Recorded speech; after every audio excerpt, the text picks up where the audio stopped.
What's going on, my nail friends? Welcome back to my channel. My name is Mary Rosie from Mary Rosie Dips, and in today's video I'm doing the second half of this mani that I showed in, I think it was a couple of videos ago already. I am doing the stamping part of this mani using clear jelly stamper number, I think this one is 278, and I've got dips on my left hand that were sent to me by a Jen from Dip Nailed It, new to me company. Absolutely love and 100% recommend these dip powders. So I am using this plate and using these colors to do some leaves on my middle and ring finger. So originally I was just gonna do something simple, and then it turned into a little bit more which I always say I'm gonna do something simple and then it turns into a little bit more. So I tried this a couple of different ways and ended up with just doing it this way, where I wanted to make it look like that middle nail had an ombre, and I should have, in hindsight, scraped at an angle, I suppose, because it looks more like I have a straight line across, but I went with it anyway.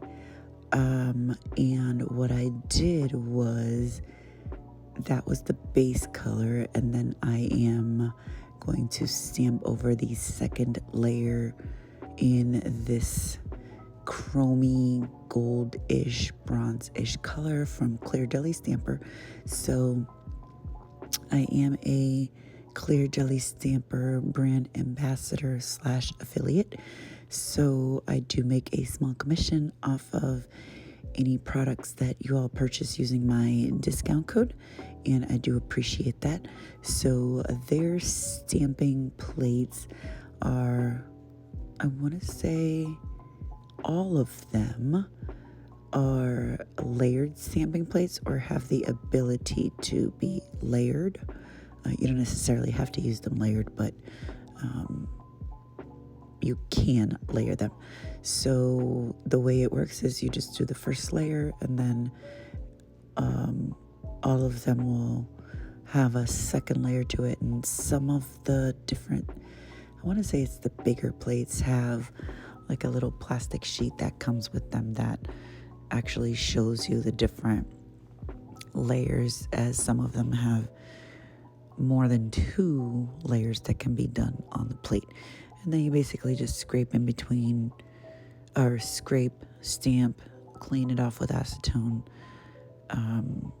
put the polish, scrape, pick it up, stamp, and do as many layers as you want, or as little layers as you want. But I am very happy with my Clear Jelly Stamper items. I really love the way that you can just add and do as much or as little as you want to.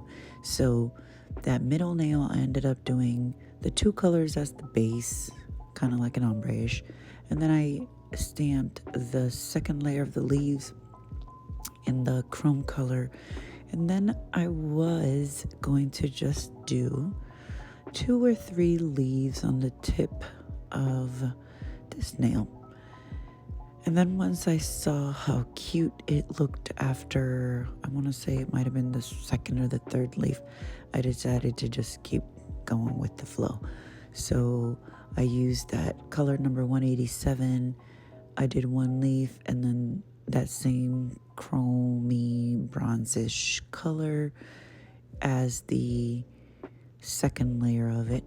And I literally layered each leaf, and I want to say I used 3 different teal, the 3 different teal colors, and then that same bronze to do the outer layer of the leaf. So you'll see me kind of going back and forth. It's the same exact technique. Pick your base color, apply it onto the stamping plate, scrape it across, pick it up, put it on the nail wherever you choose to have it, lay, especially since these are just leaves. If you make a mistake where you don't scrape it 100% correctly on an image like this, it's real easy to kind of just cut off the edges and reshape the leaf there without having to start all over on that one. So that's just the way that I've kind of learned to play around with that. And because it was going to be layered, it didn't really matter too much that the shape of the leaf wasn't perfect, as I'm going to be going in with the outline of it to cover up the edges anyway. That bronzish color is number 051.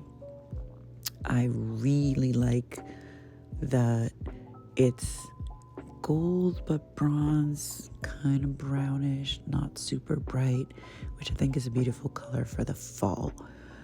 So that's why I decided to go with this one. So I'll just let you guys keep watching, and like I said, I'm just going in layering some leaves one at a time, and it ended up being a super cute, almost like a French tip layered stamping look, which I really, really like.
And then once you think you're satisfied with the way that your stamping looks, then you can just go ahead and close all your colors. I know a lot of people who say close all your colors in between, so that way if you tip it over, they won't spill. I've gotten used to not tipping them over, but I'm not going to say it's never going to happen. So as you can see, those were the 4 colors that I used. I am doing 10 by Tina gel top coat, no wipe kind. I do like to finish off my stamping manicures with a gel top coat. It's just my personal preference, but you can add some type of, if you want, like encapsulate it in dip powder. I think I've never encapsulated it in clear dip powder. I have used a sticky base coat or a nail polish top coat to be able to protect the stamping polish, and then do activator and finish up with dip top coat. But like I said, my personal preference is a gel top coat. It's just easier and quicker. So I'm using 10 by Tina, just 1 layer, curing for 30 seconds. And then as you can clearly see, I did not attempt to clean up the stamping polish that is all over my skin. I do not do that until I'm completely done with the top coat, and then you will see me go in with just alcohol, isopropyl alcohol, and cleaning it off. There is zero need to go in with acetone to clean up or try to get that off before you're completely done with your mani. It easily comes off with 91% isopropyl alcohol, or I guess stronger. That's just, I think I have 91, maybe 92%, if that. And it just comes off nice and easy. You just scrub it off. No need for acetone. I think acetone, what it does is it actually scrubs in the stamping polish into your skin, and I just don't have a good experience trying to clean it up with acetone. So I just stick with what I'm used to and what I like. So this will be the finished mani. Beautiful stamping. That was fairly easy to do. It's just a neat idea to kind of layer some little leaves there as like a little Frenchy tip on the end. My discount code for Clear Jelly Stamper is Mary10, MERY10. I will have that below in the description box, along with the colors that I used to achieve this look, to include the dip powders. Thank you all so much for joining me. If you are not a current subscriber, please don't forget to subscribe so you can get updates on all of my future manicures and other first impressions that I do. Again, here is the alcohol wipe, just scrubbing that off, and it comes off. And then we're going to apply Candiskincare Cuticle Oil to nourish our cuticles and our hands. And this is that beautiful mani. Again, thank you all so much for joining me. We will see you guys next time. Bye.